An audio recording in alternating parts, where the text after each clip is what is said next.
లేదని దీంతో చచ్చిపోయిన కొంతమంది సైంటిస్టులు, పెద్ద పెద్ద అంటే దేశానికి పనికొచ్చేవాళ్ళు. ఒక్కళ్ళు కాదు, చూస్తుంటే అసలు ఇది పోతుంది. అండ్ పెళ్లి చేసుకుంటానని ప్రామిస్ చేసి మోసం చేశాడని చెప్పి కేసులు ఇవి కొన్ని ఈ హనీ ట్రాప్స్లో.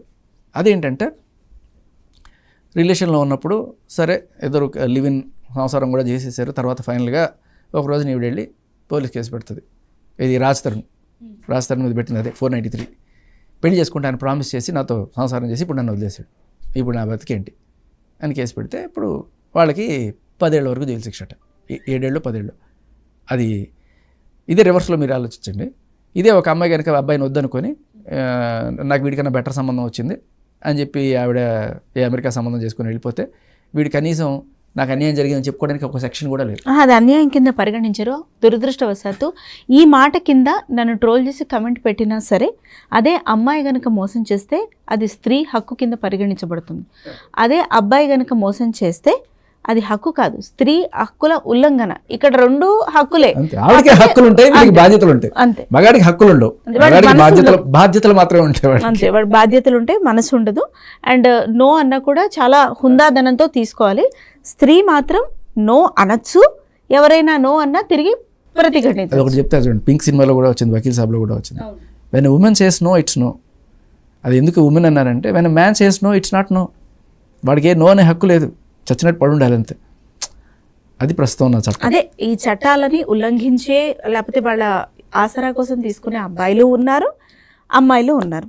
బట్ దెన్ మీ పోరాటం చాలా గ్రేట్ సార్. బికాజ్ ఈ ప్రాసెస్లో చాలా ట్రోలింగ్స్ ఉంటాయి, చాలామంది ఎన్నో రకాలుగా మాట్లాడతారు. మీ ఫ్యామిలీ నుంచి మనకు అవసరమారా ఇవన్నీ అన్న మాటలు కూడా వస్తాయి. But then still you decided to stand by, which is very very great, appreciated. Coming back to our February 14th, మన Manasantha Nuvve release, Valentine's day. ఖచ్చితంగా బ్లాక్ బస్టర్ ఓపెనింగ్స్ ఉంటాయి. ఉదయ్ కిరణ్ అనే ఒక పేరు, ఫేస్, ఆయన జ్ఞాపకాలు, ఆయన సినిమాలు తెలిసిన వారికి తెలియని ఫ్యాన్స్కి కూడా every inch of frame haunt చేస్తుంది. విఎన్ ఆదిత్య గారితో కూడా మాట్లాడడం జరిగింది. ఆయన కోపం వస్తుంది అని అన్నారు. అంటే why do you have to die, why అంటే తీసుకురాలేము, లేపి తిట్టి కొట్టి అనలేము. ఒక స్టార్ అంటే from nowhere audition step ఎక్కుకుంటూ ఒక స్టార్ అయ్యి కోటాను కోట్ల మంది అభిమానం సంపాదించుకొని, కారణం ఏదైనప్పటికీ ఇండస్ట్రీలో సినిమాలు తగ్గిపోయి లేదా లేక ఇబ్బందులు పడుతున్నప్పటికీ ఒక్కసారి మీ స్టైల్లో మీరు ఆర్జే స్టోరీ రీక్రియేట్స్ కూడా చేస్తారు. నేను రిక్వెస్ట్ చేస్తున్నా, మీ స్టైల్లో ఈ స్టోరీ తిరగ రాస్తే మీరు ఎలా రాస్తారు? ఏం చేసి ఉండొచ్చు? ఉదయ్ కిరణ్ గారు బతుకుంటే ఇప్పుడు సరే సినిమాలు పూర్తిగా పోయాయి అనుకుందాం, లేవు, ఏం చేసి ఉండొచ్చు ఆయన? యూట్యూబ్ లేదా? అసలు అంత పడిపోవాల్సిన పని కూడా లేదు. యాక్చువల్గా అతనికి ఎక్కడ దెబ్బ పడింది అంటే, సరే ఒక పెద్ద స్టార్ కూతురు ఆయన్ని పెళ్లి చేసుకోవడానికి అన్నప్పుడు ఆయన అసలు Cloud9లో ఉన్నాడు, ఓకేనా, అదృష్టం మారిపోయింది అనుకున్నాడు. బట్ ఇప్పుడైతే అది బెడిసి కొట్టిందో తర్వాత ఆయనకి ఆఫర్లు రాకపోవడము అవన్నీ కూడా ఒక్కొక్కటి ఆయన తర్వాత 2-3 సినిమాలు ఫెయిల్ అవ్వడం. సరే at the end of the day 3 కాకపోతే 4 తర్వాత హిట్లు అవుతుంటాయి. ఇప్పుడు విజయ్ దేవరకొండ చూడండి, ఒక హిట్ వచ్చిన తర్వాత చాలా గ్యాప్ వచ్చింది, but still he's a star. ఆ కాన్ఫిడెన్స్ మనకి ఎప్పుడైతే తగ్గిపోతుందో దానికి తోడు వ్యసనాలకి అలవాటు పడ్డా, అంటే మన ఫెయిల్యూర్కి మనల్ని కాంపెన్సేట్ చేసేది మందు అనుకునే స్టేజ్కి వెళ్ళిపోయినప్పుడు అది ఎట్లాంటి వికృతాలైనా చెప్పిస్తుంది. ఆయన చేసిన మెయిన్ అదే, ఎస్పెషలీ నువ్వు నేను, ఆ తర్వాత మనసంతా నువ్వే, ఈ మంచి సూపర్ డూపర్ హిట్ టైంలో తిరుగులేని యువకెరటం. ఎవరికి కూడా అంత షార్ట్ టైంలో సక్సెస్ అనేది లేదు. బ్యాక్ టు బ్యాక్ సినిమాలు సూపర్ హిట్లు. బట్ ఒకసారి ఈ ఫేజ్కి వచ్చిన తర్వాత కష్టం ఉంటుంది, సుఖం ఉంటుంది. కష్టం వచ్చినప్పుడు కుంగిపోకూడదు అనేది ఉండాలి. కానీ మన సినిమాల్లో ఇది ఈయనే కాదు, సావిత్రి గారు కావచ్చు, లేకపోతే జియా ఖాన్ కావచ్చు, ఇలా చాలామంది ఒక హై సక్సెస్ని చూసేసి తర్వాత దిగాలి అనుకున్నప్పుడు వాళ్ళకి ఒప్పుకోదు. సో నా సజెషన్ ఏంటంటే అప్కమింగ్ వాళ్ళు ఎవరైనా సరే ఇటువంటి సక్సెస్ టేస్ట్ చేస్తున్నప్పుడు మరీ సక్సెస్ని ఎత్తికెక్కించుకోకుండా స్టే గ్రౌండెడ్, సింపుల్గా హంబుల్గా ఉండడం, అదే పాత లైఫ్ స్టైల్ కంటిన్యూ చేయడం వల్ల వస్తే సక్సెస్ వస్తే పోతుంది. బట్ మన క్యారెక్టర్ ఎప్పుడు కూడా అదే గ్రౌండెడ్లో ఉంటే మనకి తిరిగి వెళ్ళడానికి ఈజీ ఉంటుంది.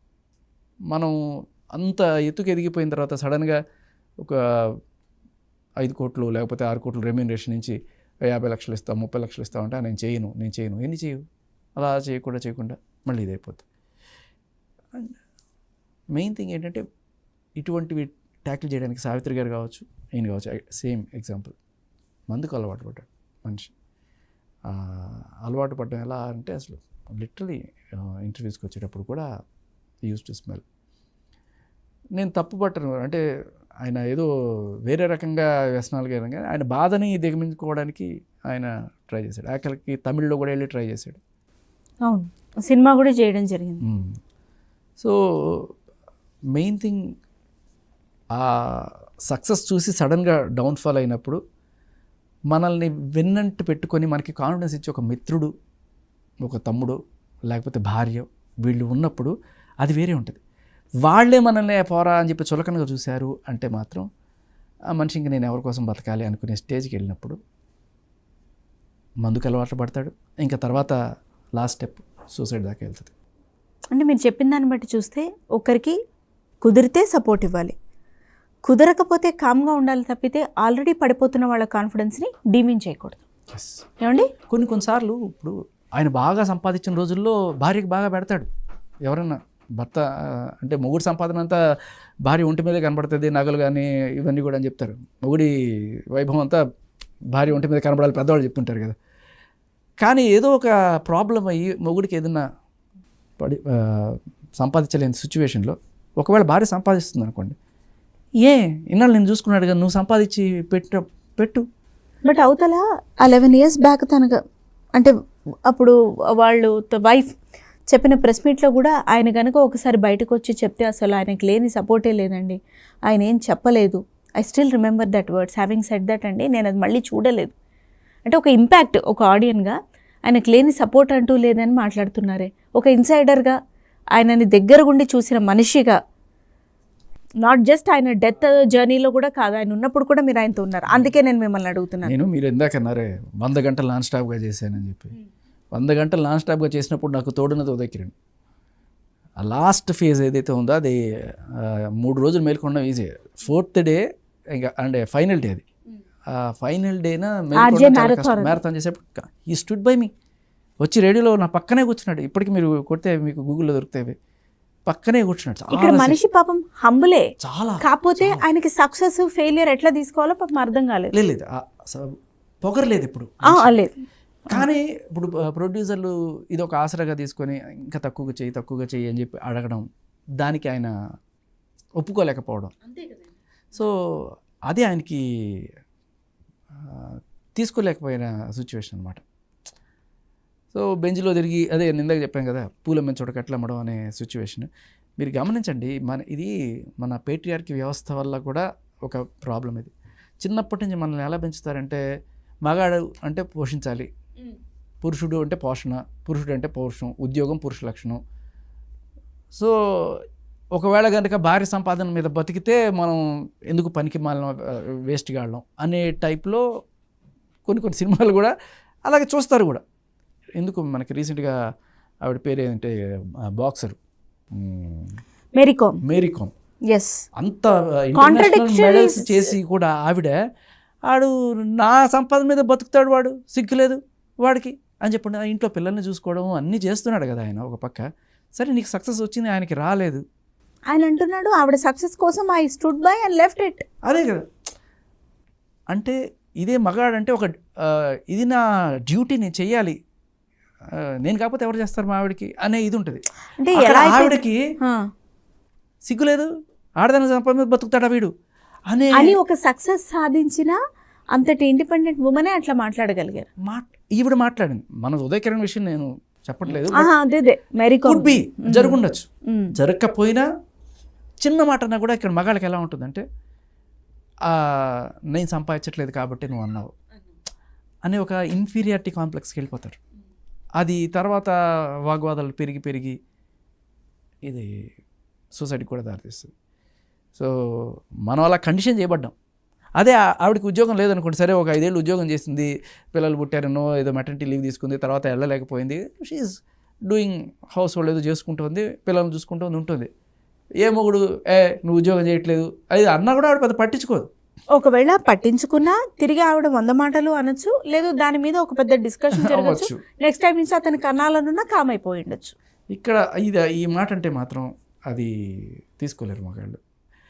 అది ఇటువంటి దానికి కారణం కూడా అదే, మన సిస్టమ్ అంతే. సో ఆ మనిషి నిజంగా నాకు మ్యారథాన్లో చూసిన మనిషికి, అంటే దట్స్ అరౌండ్ 2007-8 ఆ టైంలో, 2008 అనుకుంటా, వచ్చి పక్కన కూర్చొని ఎంత హంపుల్గా ఒక మంచి ఆరా మనిషి దగ్గర. అసలు మా పక్కన కన్సోల్ ఉండే 12 లైన్స్ ఉండే, ఉదయకిరణ్ వచ్చి అంటే దద్దరిల్లిపోయి దద్దడని అంత ఫ్యాన్ ఫాలోయింగ్. అలాంటి మనిషి శ్రీరాము ఆ సినిమా వచ్చే టైంకి, అదే మళ్ళీ నేను జెమినీ టీవీలో ఇంటర్వ్యూ చేసినప్పుడు వచ్చి కూర్చున్నప్పుడు, ఎందుకు ఇలా అయిపోతున్నావు, ఎందుకు తాగుతున్నావు అంటే, అలవాటైపోయింది భయ. చెప్పడు అసలు మనిషి బాధలు కూడా చెప్పుకోడు, బయటికి చెప్పడు. మాకైనా కనీసం షేర్ చేసుకోండి అంటే అదే సరే, యువర్ దేర్, మీ ఒక ఫ్రెండ్గా, ఒక మంచి సపోర్ట్ సిస్టమ్గా యువర్ దేర్, ఓకే. నేను ఇది కాంట్రవర్షియలే కావచ్చు కాక, I just want to understand this. ఆయన పోయినప్పుడు పక్కన ఉండలేని నా అనుకున్న వాళ్ళందరూ కూడా వచ్చి ఇప్పుడు సోషల్ మీడియాలో మనసంతా నువ్వే సినిమా రిలీజ్ అవుతుంది, మీరు తప్పకుండా చూడండి అని ఆయన వాళ్ళే చాలా ఇదిగా ప్రమోట్ చేస్తున్నారు. నాకు అది చాలా హాస్యాస్పదం అనిపించింది శేఖర్ గారు. పోన్లేండి, ఇప్పటికైనా రియలైజ్ అయ్యారు అని అనిపిస్తుంది నాకు. ఏం అవుతుంది సార్ రియలైజ్ అయ్యి ఇన్నేళ్ల తర్వాత? అంటే బతుకున్నప్పుడు చేయలేదు ఎట్లాగో, కనీసం చనిపోయినప్పుడైనా ఆ మనిషికి గౌరవం. వాట్ ఈస్ దేర్ ఇన్ని ఇయర్స్ తర్వాత రిలీజ్ చేసిన ఎవరైతే సంబంధిత ప్రొడ్యూసర్స్ ఎవరైతే తీసుకొని అంత 4K చేసి రిలీజ్ చేస్తున్నారో వాళ్ళకి జరుగుతుంది. ఈ సినిమాతో అసోసియేట్ అయి ఉన్న ఇప్పటికీ అందరూ ఉన్న వాళ్ళకి తద్వారా మళ్ళీ అవకాశాలు రావచ్చు, ఇవన్నీ మంచిగా జరుగుతాయి. కానీ ఆయన్ని తిరిగి తీసుకురాలేము, బట్ ఆయన పరువును తీసుకొస్తున్నాం. Respect for him, huge respect, మామూలు కాదు. మంచి టాలెంట్. అంటే ఓన్లీ స్టార్స్ కొడుకులు మాత్రమే స్టార్స్ అయ్యే టైంలో మళ్ళీ ఒక చిరంజీవి లాగా బ్యాక్ టు బ్యాక్ హిట్లు ఇచ్చి అతి తక్కువ కాలంలో, చిరంజీవి గారు రావడానికి కూడా చాలా ఏళ్ళు పట్టింది, కానీ ఈయన back to back with in very short span టైంలో చెయ్యొచ్చు అని చెప్పి ప్రూవ్ చేసిన గ్రేట్ మనిషి.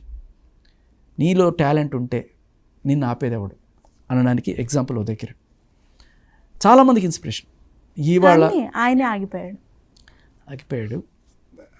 ఇంకా దానికి ఏం చెప్తామమ్మా, అది నేను అగైన్ మనిషి కొంచెం అమాయకుడు అది అలా కాకుండా ఉండుంటే, కొంచెం తెలివిగా ఉండున్నా కూడా మనిషి. మీరు చెప్పినట్టు ఇదంతా లైఫ్ లెసన్. ఎవరి స్థాయిలో వాళ్ళకి ఒక సక్సెస్ వస్తుంది, ఒక గ్యాప్ వస్తుంది. ఇంట్లో ఉండే ఫ్యామిలీలో ఉన్న వాళ్ళకు కూడా ఒక చిన్న కీచులు ఆ టైంలో ఒక్కసారి ప్రాణం విడిస్తే పీడాబోతుంది అని అనిపిస్తుంది సార్. కానీ అప్పుడే మనం ఆగాల్సింది అనేది ఈ డిస్కషన్ మనందరికీ ఒక గుణపాఠం కావాలి. We are not trying to encash anybody's issue or life or problem or anguish. దాని నుంచి మనం మళ్ళా ఏం నేర్చుకోవాలి అనేది ఇప్పుడు గుణపాఠంగా చెప్పుకుంటున్నాం. దయచేసి the purpose of this interaction అర్థం చేసుకోండి. అపార్థం చేసుకుంటే ఇంకా మీ విద్వత్తుకే వదిలేస్తున్నాం మీ కామెంట్స్. Thank you. నేనైతే ఒకటే చెప్తాను, చెప్పండి. భార్యాభర్తల రిలేషన్లో ఎప్పుడైనా సరే జనరల్గా భర్త మెయిన్ లీడ్ తీసుకుంటాడు, అంతా చూసుకుంటుంటాడు. ఏదన్నా ఈ భర్తకి కొన్నిసార్లు తను చూసుకోలేని పరిస్థితి వచ్చినప్పుడు, ఇదివరకు ఇట్లా కాదు కదా, ఇప్పుడు మహిళలు అన్ని రకాల్లోనూ ఉద్యోగాలు చేస్తున్నారు. కొన్నాళ్ళు అట్లీస్ట్ మీరు అతనికి తోడుగా ఉండి అతన్ని కొంచెం కాన్ఫిడెన్స్ ఇస్తే చాలు మగాడికి. ప్రస్తుతం ఉన్న సిచ్యువేషన్లో అటువంటి సిచ్యువేషన్లో చిన్న మాటలు కూడా చాలా పెద్దగా కనిపిస్తాయి. So please be very careful. Uday Kiran మనకి నేర్పిస్తున్న పాఠం ఏంటంటే, ఉదయ్ కిరణ్ లేకపోతే మేరీ కామ్ నుంచి కూడా మనం చూసుకోవాల్సింది ఏంటంటే, ఎప్పుడైనా సరే బతికున్నన్నాళ్ళు మనల్ని చూసుకున్నన్నాళ్ళు ఓకే, బట్ ఎప్పుడైతే పనికిరాడనుకుంటే పక్కన పడేయడం అనేది కరెక్ట్ కాదు. ఏరు దాటాక తెప్పతగిలేయడం అనే attitude is very wrong. So కనీసం భార్యాభర్తల రిలేషన్ కాకపోయినా గ్రాటిట్యూడ్ అయినా ఉండాలి. మనల్ని ఎన్నాళ్ళు చూసుకున్నాడు కదా అనే ఇదైనా ఉండాలి. అండ్ ఇంకొకటి, మగవాళ్ళు కూడా ఇదివరకుట్లాగా ఆలోచించకండి. మారిన సొసైటీని చూడండి. పురుషుడే పోషించాలని లేదు. భార్య సంపాదన మీద బతకడం తప్పు కూడా కాదు, అది ఏమీ నేరం ఘోరం కూడా కాదు. అప్పుడప్పుడు అవుతుంటాయి. Take your time, get back.